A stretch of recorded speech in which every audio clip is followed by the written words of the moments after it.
जोरदार तालियां पूरे सासाराम की तरफ से होनी चाहिए। क्या बात है, वंडरफुल।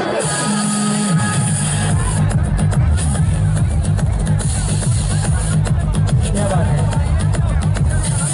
जी हाँ, जी हाँ, अब थोड़ा हाथ जोड़ के प्रणाम ठीक बानी दो ना सॉरी थोड़ी लेट हुई मुझे यहाँ आने में, बट आप सभी लोगों का इतना प्यार आशीर्वाद देके thank you so much. Sasaram में पिछली बार भी आई थी, हर बार सासाराम से बहुत प्यार मिलता है मुझे, इसके लिए तहे दिल से शुक्रिया आप सभी लोगों का।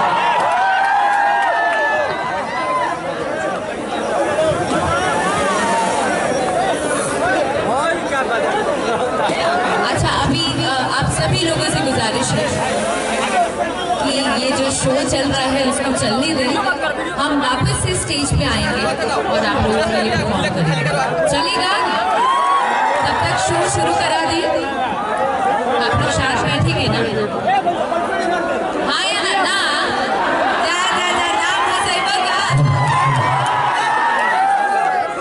और इन सभी दर्शकों के लिए मैं दो पंक्तियां अक्षरा जी के लिए बोलूंगा कि लाखों की हंसी तुम्हारे नाम कर दूंगा, लाखों की हंसी तुम्हारे नाम कर दूंगा, हर खुशी तुम पे कुर्बान कर दूंगा, और जिस दिन कमी होगी मेरे प्यार में बता देना, उस दिन जिंदगी को आपकी सलाम कर दूंगा। जोरदार तालियां फिर से।